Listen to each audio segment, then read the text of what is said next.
Questions 11 through 20 on the 2006 Grade 10 AMC 10A.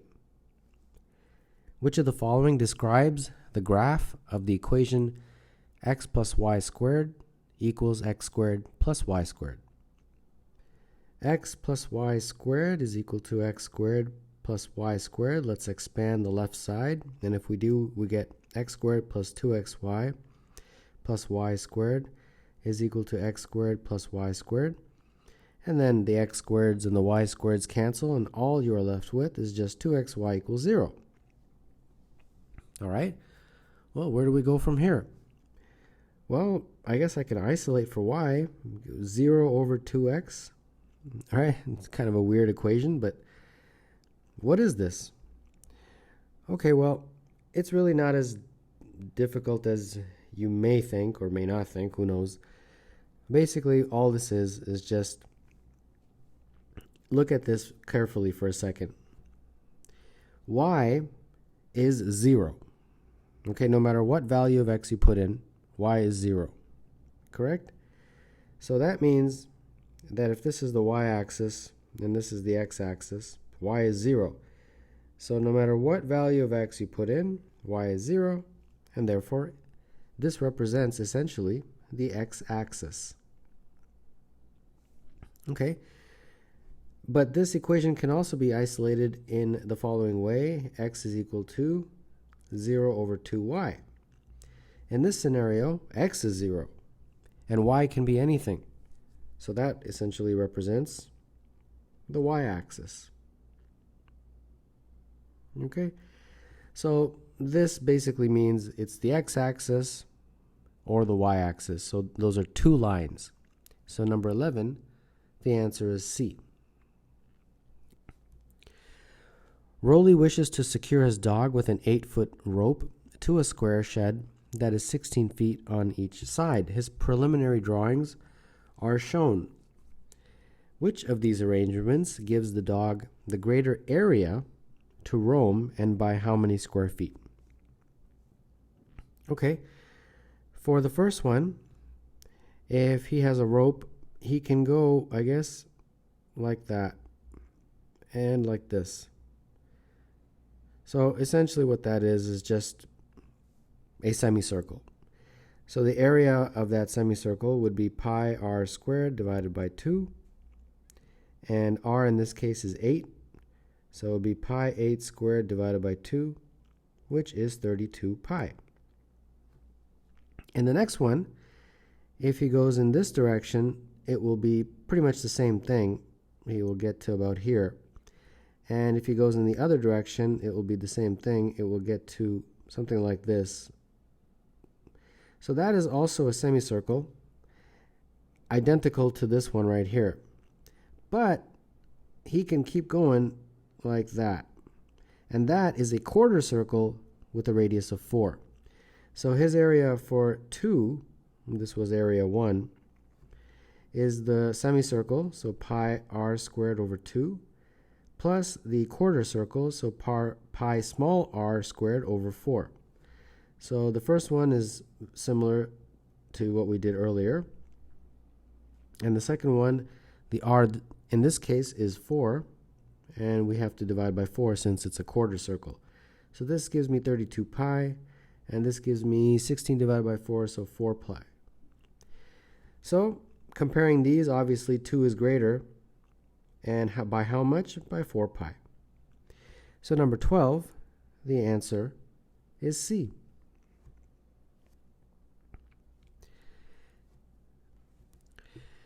A player pays $5 to play a game. A die is rolled. If the number on the die is odd, the game is lost. If the number on the die is even, the die is rolled again. In this case, the player wins if the second number matches the first and loses otherwise. How much should the player win if the game is fair? In a fair game, the probability of winning times the amount won is what the player should pay. So you roll this die, and if you roll and it's an odd number, you lose. Okay, so how do you get an odd? Well, on a fair die, you got 1, 2, 3, 4, 5, 6. Those are the numbers. And how many odd do we have? We got 3. So there's a 3 out of 6 chance that you're going to roll odd and lose. So that's the probability there. If you don't get odd, you obviously would get an even number. Correct? And what's the probability of getting an even number? Well, again, it's 3 out of 6. And then the second time you roll, so this is the second roll, you have to get the same number as what you rolled here in order to win. So you got to get the same number. So if this was, I don't know, let's say it's 2, you've got to get a 2 here. So what's the probability of getting the same number? Well, 1 out of 6.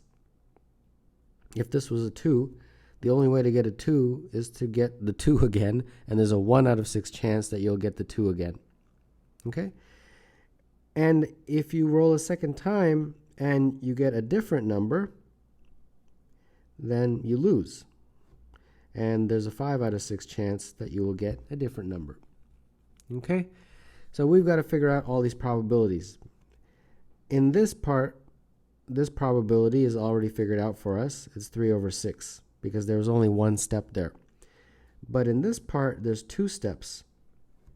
So our probability, we have to multiply this guy by this guy. So that probability of getting an even on the first roll and then getting the same number on the second roll is 3 over 6 times 1 over 6,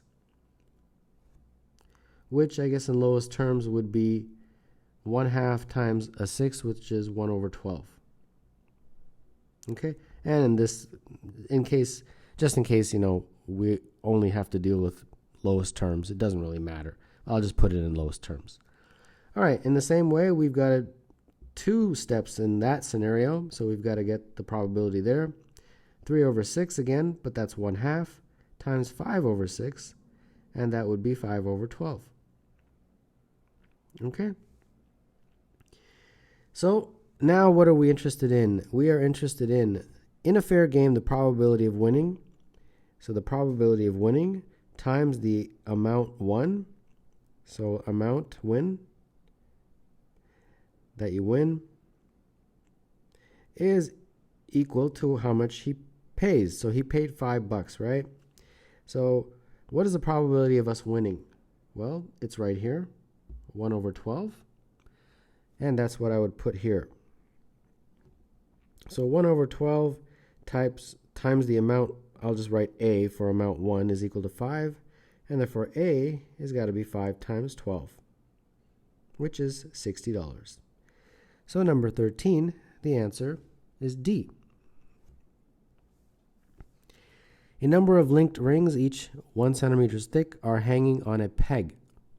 The top ring has an outer side diameter of 20 centimeters. The outside diameter of each of the other rings is 1 centimeter less than that of the ring above it.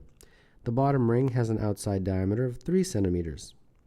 What is the distance in centimeters from the top of the top ring to the bottom of the bottom ring? Okay. Well, the first one they give you is 20 from top to bottom. It's right there, right? Well, the second one they don't give you, so I'm going to draw it in carefully. I'm just going to draw from a line right like that. And then I'll do another line for the next one to kind of represent where it ends, approximately. And I drew in one more. Okay, now let's talk about this. The distance from here to here they've given you is 20. Okay? Now, the next ring below it, this ring right here, they're telling you that its outside diameter is 1 centimeter less. So that means that its outside diameter is 19. Correct? So that means from here to here is 19.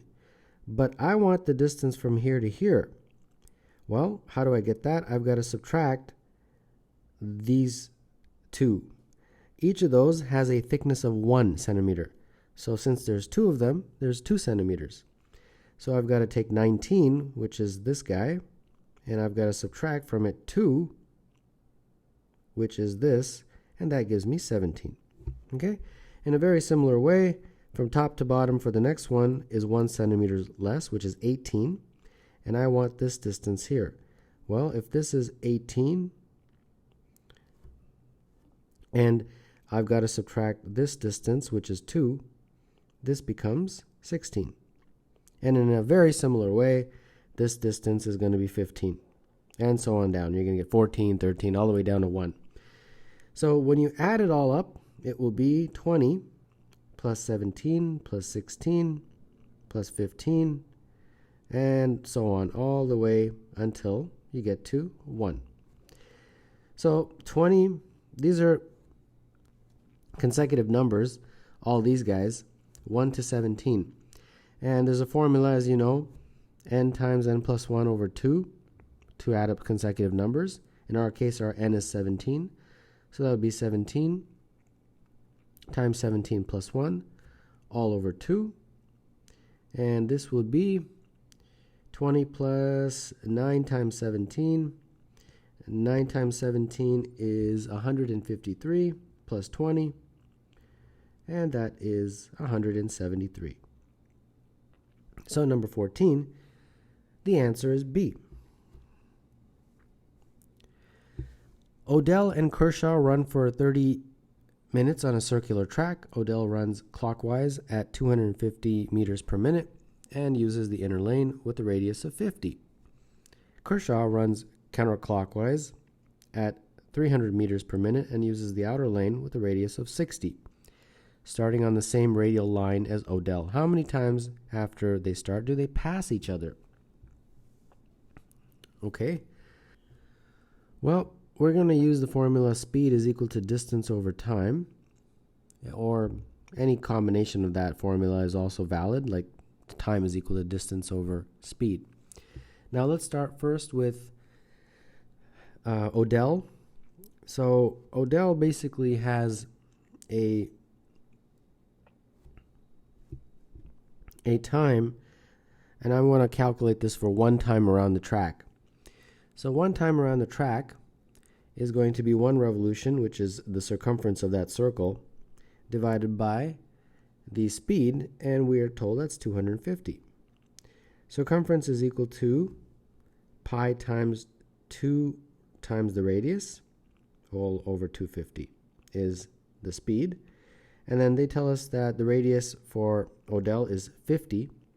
So this becomes pi times 2 times 50 is equal to 2 all over 250. And that looks like, if you reduce this to lowest terms, 2 over 5 pi. So this is obviously some number, but that's the amount of time it takes in minutes to go around the track once for Odell. Now let's calculate for Kershaw, the exact same thing. Time is equal to the circumference over, in this case, Kershaw's speed is 300. So very similarly, pi 2r. And in Kershaw's case, the radius is 60. So pi times 2 times 60, all over 300. And this reduces in lowest terms to, I believe, the exact same thing, 2 over 5 pi. Okay, what that means is that the amount of time it takes Odell to run one lap of the track is the exact same time it takes Kershaw to run one.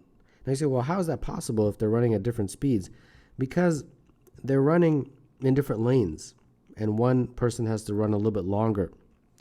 So even though Kershaw is running faster, he has to run longer distance, and that's why it takes him the same amount of time. So let's think about this for a second. Let's say they start here, Odell and Kershaw. They go around once. They're going around at the same sort of time frame, right? They complete one lap at the same time. So that means that when they start running, Odell's running clockwise, right? So Odell's going this way. And then Kershaw is going counterclockwise. They're going to eventually meet here. Odell is, let's see here, in lane 1, right? Inner lane. And then Kershaw is out there in some lane, outer lane. But they're going to meet. And then eventually they're going to come back and then meet again. So every time they go around, they're going to meet twice. First here, and then the second time when they come back around again. So what we have to do now is figure out how many times did they go around. Okay? Shouldn't be too hard to do that. How many times did they go around? Well, let's just look at Odell. If you figure it out for Odell, it should be good enough because they're going around the same number of times, since they have the same number of minutes for one time around. So for Odell, it's 250 meters per minute times 30 minutes, and that is a total of 7,500. Correct? Now each lap is the circumference, which is right here, we just figured it out, 100 pi. So the number of laps would be the total, which is 7,500, divided by 100 pi. And this is 75 over pi. Okay, 75 over pi is approximately 23.9. So 23.9 laps. I just want to do the exact same thing for Kershaw just to see how many times. I'm pretty sure it's the exact same, but we'll see. For Kershaw, it's 300 meters per minute times 30 minutes, which is 9,000 meters. And then we have to divide that by the amount of meters in one lap. For him, it's right there, which is 120 pi. So Kershaw's number of laps looks like 75 over pi. Great. Which is also 23.9. So both of them run the same number of laps. So for the first 23 laps, they meet twice. And then the last lap is not a full lap. They will eventually come close to finishing, but they won't. So because they don't complete the lap, they only meet once for that one. So in total number of times that they meet will be 46 plus 1, which is 47. So number 15, the answer is D. A circle of radius 1 is tangent to a circle of radius 2. The sides of ABC are tangent to the circles as shown, and the sides AB and AC are congruent. What is the area of ABC? So let's draw in a few lines. Let's see what we get here. We've got one line all the way down like that. Let's blow this up a little bit. And let's see here. I'll draw a line from here to the tangent point, and in a very similar way from here to the tangent point. And since those are tangent points, they are right angles, like that. Okay? And then let's see, this from here to here is 1. This is 1 from here to here. This is the radius, so that's 2. And this is 2 as well, as is this. And this is 1. And then from here to here, I don't know, so I'll label that X. And now using similar triangles, this triangle is similar to this triangle right here, that big one.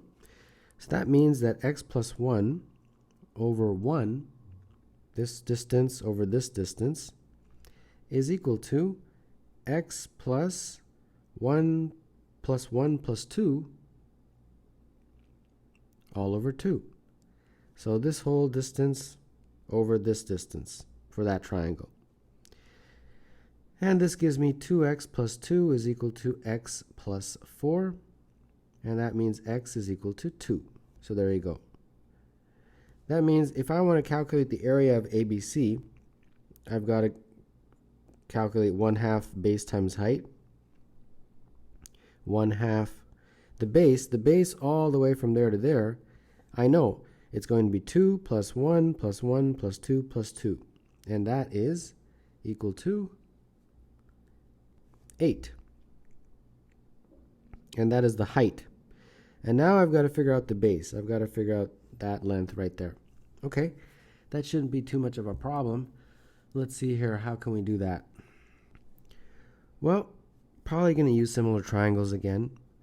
this distance from here to here is something that we can immediately calculate using Pythagoras.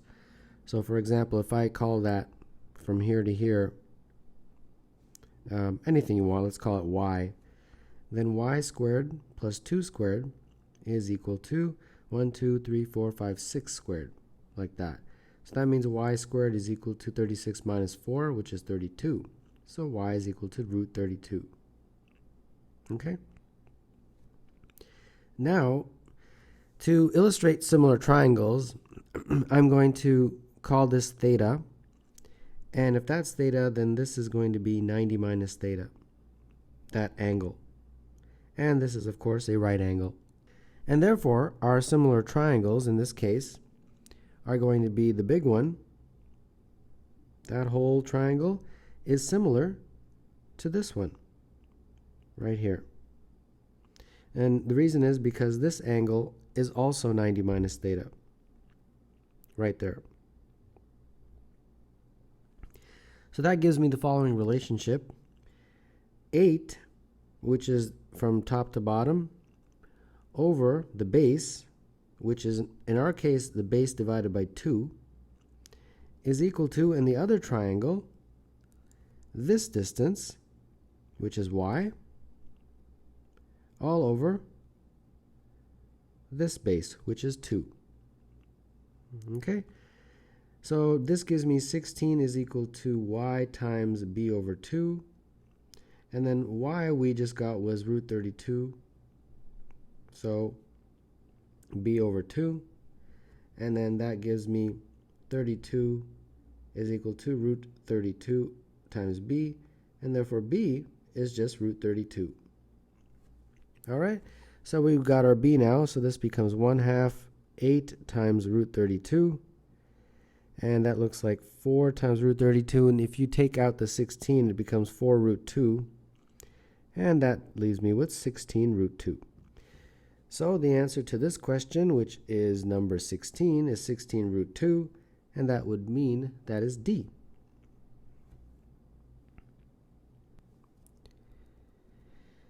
In the rectangle ADEH, points B and C trisect AD.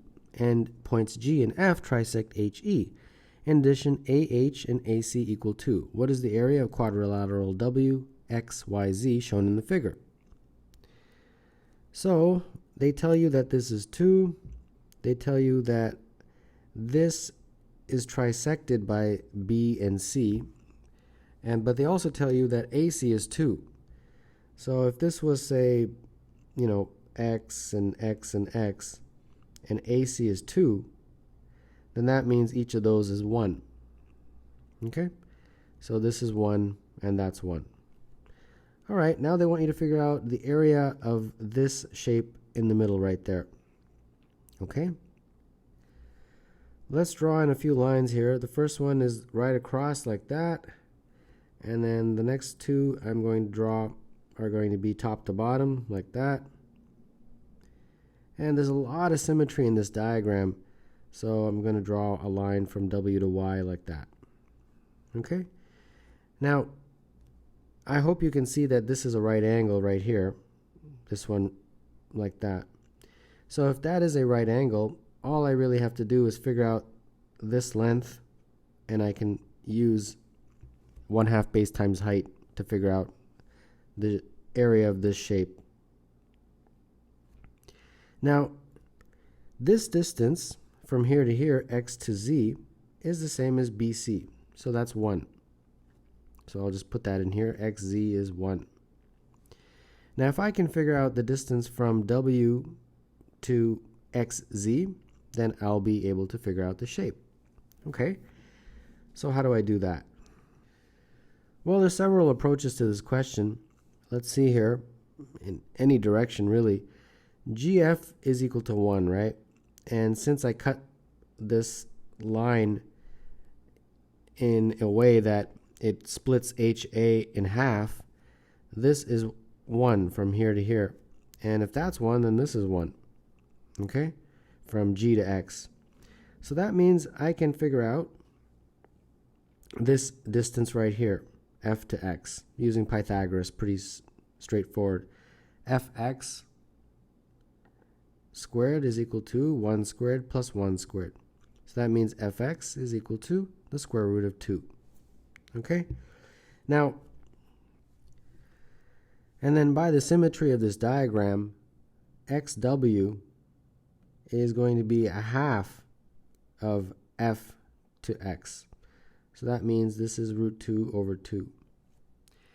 And then if you want to figure out the area of this shape, you will quickly notice that when you do the exact same thing to the other side, you will get that wz is also equal to root 2 over 2. So this shape is essentially a square. And how do you figure out the area of the square? You just square one side. So this becomes 2 over 4, which reduces to 1/2. And there's many different approaches to this question. This is just one of probably 4 or 5 different ways of getting the right answer. So this question is number 17, and the answer is a half, which is A.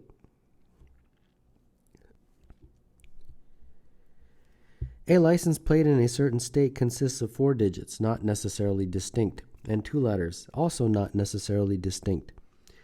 These 6 characters may appear in any order except that 2 letters must appear next to each other.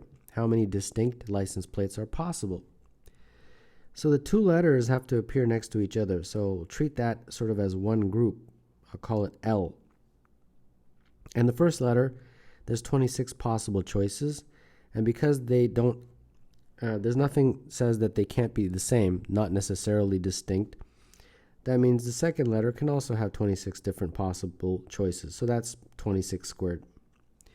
So instead of you're having 4 digits and 2 letters, it's more like you have 4 digits and 1 letter. Okay? Because the letters are grouped together. They must be together. So here's one possible way of making the license plate. A number, a number, a number, a number, and then a letter. Another way is NNNLN, or you can put the letters in the middle, like this, or the letter can go second, and finally, the letters can go in the very beginning, like that. So let's figure out the probability or number of different possibilities is what I meant to say. So for the first one, the first N, we've got any digit from 0 to 9, right? Nothing says that the first digit cannot be 0. They don't say anything like that. So we got 10 possible choices. And similarly, 10 possible choices for each of those numbers. And then finally, we got this 26 to the power of 2. So that looks like 10 to the power of 4 times 26 to the power of 2. So that's for the first one. And in a very similar way, all of these are going to give the exact same thing. 10 to the power of 4 times 26 to the power of 2. So we've got to now add up these, and it looks like it's 5 of them. So 5 times 10 to the power of 4 times 26 squared. And therefore, number 18, the answer is C. How many non-similar triangles have angles whose degree measures are distinct positive integers in an arithmetic progression? So an arithmetic progression is of the form A plus D, A plus 2D, and so on. Now, an angle in a triangle is one of 3 angles. So this will be one angle, this will be second angle, this will be the third angle. And we also know that the sum of the angles of any triangle add up to 180. So this is our mathematical equation that we have to work with. This becomes 3a plus 3d is equal to 180. Divide through by 3, and this gives me a plus d is equal to 60. So I've got to come up with integer solutions for a and d such that a plus d is equal to 60. Okay? So they've got to be positive integers. So let's start with the smallest possible positive integer, which is 1. If a is 1, then d obviously is 59. If a is 2, d is 58, and so on. All the way up to a being 59 and d being 1. These are the possible ways of making this work. So how many different scenarios, I got 1, 2, all the way up to 59. So I'll have 59 different values for A and a corresponding value for D for each A. So that gives me 59 possible ways of making this triangle. So number 19, the answer is C. 6 distinct positive integers are randomly chosen between 1 and 2006 inclusive. What is the probability that some pair of these integers has a difference that is a multiple of 5? Okay, so there's a lot of numbers between 1 and 2006, right? There's 2006 inclusive, and we've got to choose 6 of them. So let's start understanding this question. We've got 6 numbers, let's say A, B, C, D, E, and F. And if you take any of these 2, say I take B and D, and I subtract them, the number I get has to be a multiple of 5. Okay? Well, let's see here. Let's fiddle around with this. Let's say if I had 1, 2, 3, 4, 5, and 6, the 6 smallest numbers. Can I do this with any of these numbers? Can I get a multiple of 5? Well, sure. If I took the 6 and a 1, 6 minus 1 is 5, which is indeed a multiple of 5. All right. So that worked. My question is there any way that you can't get a multiple of 5 using 6 numbers? That is probably the better question to ask, because we've already answered the first question that yes, you can definitely get a multiple of 5 by doing this many, many ways. But is there any way I can't? All right. What I'm going to do is I'm going to make a list of all the numbers, obviously not until 2006, just the first few. 6, 7, 8, 9, 10, 11, 12, just until 15. I think that's good enough. Now, each of these numbers sort of is in the same category. Okay?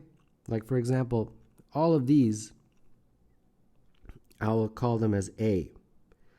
All of these guys here, I'll call them as A plus 1. The next column, A plus 2. All the numbers in this column, A plus 3. And all the numbers in that final column, A plus 4. So if I put any of these numbers into this list, they will behave the same. Okay? So for example, 6 behaves like 11. Why? Because it's A. It differs by 5. So when you subtract, it will give the same result. Let me explain what I mean. Let's say I took 6 and I took 10. 10 minus 6 is 4, correct? But instead of the 6, I take something in the same category, which is 11. And I take something in the same category as 15. 15 minus 11 is 4 again. So do you see how the category is the same? That if you take 2 numbers in the same category, they'll give you the same or difference? That's what I wanted to take home, or that's the take-home point.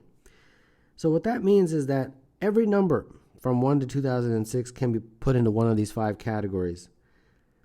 It will always be like that. So you've got to choose a 6th number.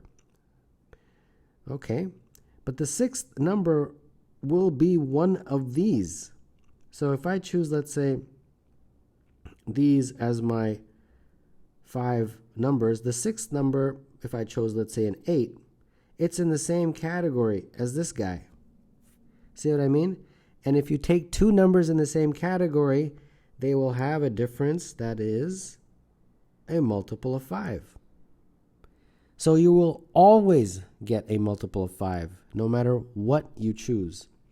So since it will always be true 100% of the time, the probability is 100%. And in terms of a number, that's 1. So number 20, the answer is E.